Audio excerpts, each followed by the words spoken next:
बिस्मिल्लाहिर्रहमानिर्रहीम वअतसिमू बिहब्लिल्लाहि जमीअन वला तफर्रकू। बिल के उन्वान से ये जो नया एक्ट तरमीमी बिल पेश किया गया, एक सिलसिला गुफ्तगू आपकी खिदमत में जारी था और ये आज 8वीं नशिस्त है उसकी। अर्ज़ ये किया था कि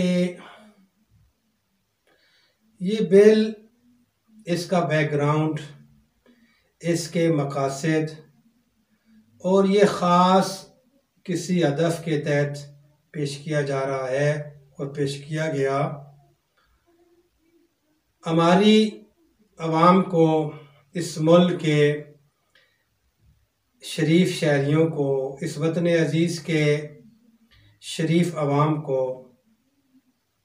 इस वतन अज़ीज़ के इंतहाई समझदार आवाम को बहुत सारे हवालों से डाज किया जाता है, धोखा दिया जाता है और उनको हकीकत से दूर रखा जाता है और आवाम तक हकायक नहीं पहुँचने दिए जाते। अब ये दोनों पहलुओं से है, मैं यहाँ पर ओपन यार्ज करूँगा। सियासी लिहाज से भी ऐसा ही है और शूमी किस्मत से, मजहबी लिहाज से भी हम इसी मुश्किल से दो चार हैं। बस जब आवाम सादगी में होती है, नाशना होती है, जाहिल होती है, नहीं जानती, तो ऐसी आवाम को आसानी से ख़रीदा जा सकता है, आसानी से किसी तरफ मोटिवेट किया जा सकता है।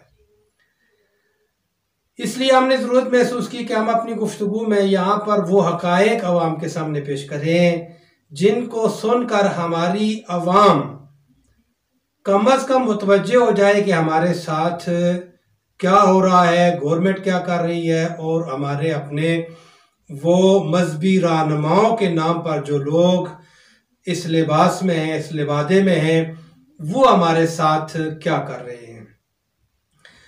और याद रखिए, कभी भी किसी भी शख्स पर सबसे पहले मैं, फिर कोई और, किसी पर आप कभी एतमाद न करें जब तक कि आप उसके तमाम तर, उसके किरदार को, उसकी गुफ्तगू को, उसके तमाम तर जिंदगी के पहलुओं को किसी तस्दीकी मरहले से ना गुजार लें। आप तस्दीक करें। मैं जो अवारजात और गुजारिशात यहाँ पेश करता हूँ, मैं अपने तमाम सामीन को, तमाम नाजरीन को ये अर्ज़ करूँगा कि हमारी सारी गुफ्तगू को तस्दीक किया जाए, वेरीफाइड किया जाए, तस्दीक की जाए इसकी, और इसको पूरे तौर पर जब आप मुतमईन हो जाते हैं तो उस वक्त आप का कोई कंसेप्ट बनना चाहिए और उसके बाद आपको कोई कदम उठाना चाहिए।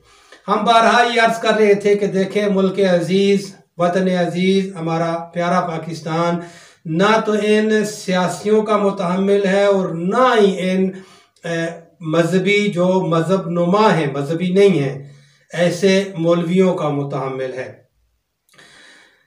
लिहाजा देखें, आपने देख लिया कि अभी ताज़ा ये बिल पेश किया गया और ताज़ा तरीन हालात आप अपने मुल्क के मुलाजा फरमाएं।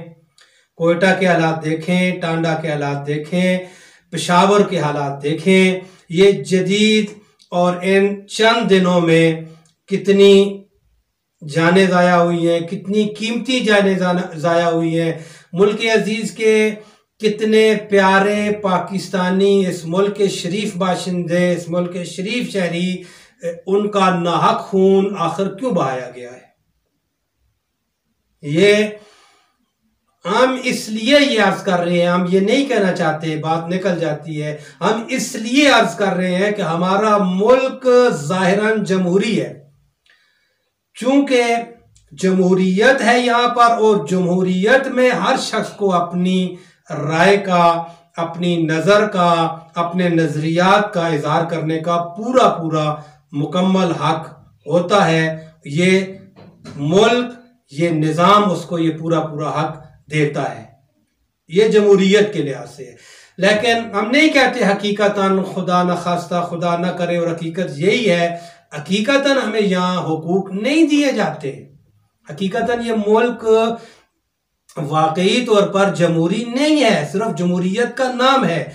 और मुतासफाने इंतहाई अफसोस के साथ अनफॉर्चुनेटली ये भी अर्ज करूंगा, जिस तरह हमारा ये मुल्क जमहूरी कवायद की पाबंदी नहीं की जाती, जमहूरियत के सिस्टम और निज़ाम को फॉलो नहीं किया जाता, ऐसे ही मजहबी लिहाज से भी हम ऐसे ही हैं।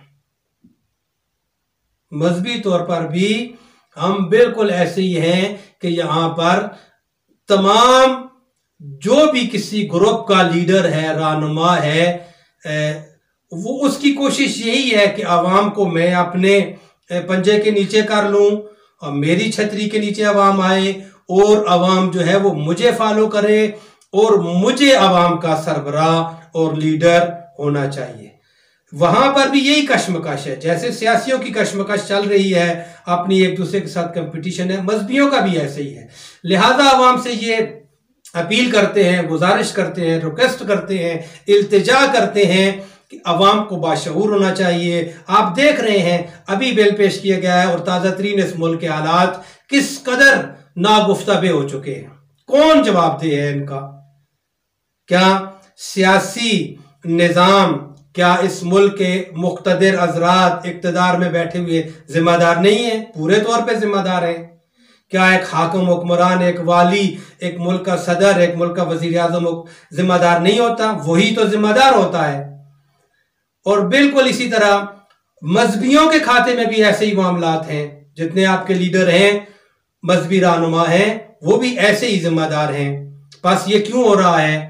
और फिर आप यहां से अंदाजा लगाएं कि जब ये मामलात, जब ये वाकयात, जब ये सिलसिले, जब ये मुल्क में अफरा तफरी और बदअमनी और कुछ तो खून और इस तरह के हालात शुरू हो जाते हैं, तो फिर आप ये देखा करें कि कौन स्टैंड ले रहा है, इन हालात के खिलाफ कौन उठ रहा है। आया मजहबी लोग उठ रहे हैं, सियासी उठ रहे हैं, और फिर यहां भी एक नुक्ता है, जो लोग उठ रहे हैं वो किस व्यू से उठ रहे हैं।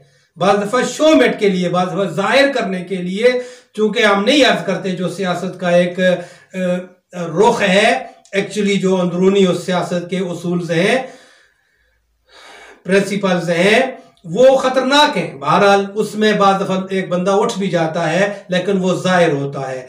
अलबत्ता जाहिरी तौर पर भी आप देखें क्या रद्द अमल होता है हमारे मुल्क में। अभी क्या रद्द अमल हो रहा है? रद्द अमल से बात याद आई, कुरान की तौहीन की जाती है, और क्या रद्द अमल होता है? रिसालत माब अलैहिस्सलाम की तौहीन की जाती है, क्या रद्द अमल होता है? और ताज़ा ये हालात सारे आपके सामने हैं, हो रहे हैं ये सारे हालात। क्या रद्द अमल किया जाता है? ये जो कुरान की तौहीन की जाती है, या ख़त्मी मर्तबत सैयदुल अंबिया, फ़ख्र मौजूदात हज़रत मोहम्मद मुस्तफ़ा सल्लल्लाहु अलैहि वसल्लम की जो तौहीन इंसल्ट की जाती है, इसमें दुश्मन हमें चेक कर रहा होता है कि हम तौहीन करेंगे, वो फिर हमारे रद्द अमल को देखता है, रिएक्शन को देखता है कि मुसलमानों के अंदर किस हद तक ईमान, किस हद तक वो गैरत ईमानी जिंदा है, अभी बेदार है। वो ये चेक करना चाहता है हमारी इस अस्सास तरीन रग को छेड़कर, हमारी इस अस्सास तरीन मजहबी एहसासात को मुतासर करके वो देखता है रद्द अमल क्या आएगा, ताकि उसको अंदाजा हो जाए मुसलमानों में अभी किस हद तक ईमान, किस हद तक वो रूहानी सिलसिला उनका बाकी है। तो अफसोस के साथ हमारे पास सूरत-हाल बहुत ख़तरनाक है। हम कहाँ हमारे अंदर वो गैरत ईमानी है, कहाँ हमारे अंदर वो ईमान की झलक है कि जिससे दुश्मन खाइफ हो, जिससे दुश्मन डरे। अगर डरता होता वो कभी ऐसा ना करता। दुश्मन किसी भी जगह अपने आप को महफूज ना समझता। अगर वो दुनिया के किसी कोने में भी है तो वो कुरान की तौहीन करना उसके लिए एक बहुत बड़ा मसला होता, और है मसला इस्लाम में। रिसालत माब अलैहिस्सलाम से बड़ी शख्सियत हमारे पास खुदा के बाद कोई भी नहीं है। कुरान के अलावा हमारे पास कुरान जैसी कोई किताब भी नहीं है। यही उम्मुल किताब है, यही सारा हमारा सरमाया है। और हमारी गुफ्तगू भी इसी मौजू पर थी। कुरान और अहले बैत ही दो चीजें हैं जिनको पैगंबर हमें देकर गए थे। कहा यही सारा दीन है, यही सारा इस्लाम है।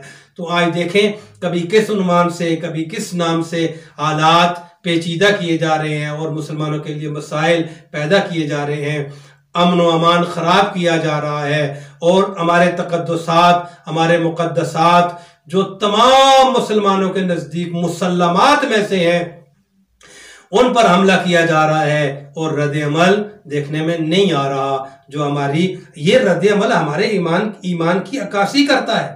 पूरे तौर पर हमें सरापा एहतिजाज होना है। क्यों कोई कुरान की तौहीन कर रहा है, क्यों कोई रिसालत माब अलैहिस्सलाम की तौहीन कर रहा है, और यहां पर हम असहाब की तौहीन का बिल पास करने जा रहे हैं। और मैं नहीं अर्ज करता हूं, बहरहाल आपकी खिदमत में इंशाअल्लाह अर्ज करेंगे, हम वो वीडियोस शामिल करेंगे कि देखें, हमने पहले भी अर्ज किया था, इंसल्ट का माना ही आप नहीं समझे, आप तौहीन का माना समझे। तौहीन वो होती है कि जो किसी का मकाम है, आप उसको उसके मकाम को गिराना चाहते हैं, उसकी शख्सियत, उसके अहलियत के खिलाफ कोई बात कर रहे हैं और उसको गिरा रहे हैं, उसके मकाम को गिरा रहे हैं। ये इंसल्ट और तौहीन होती है।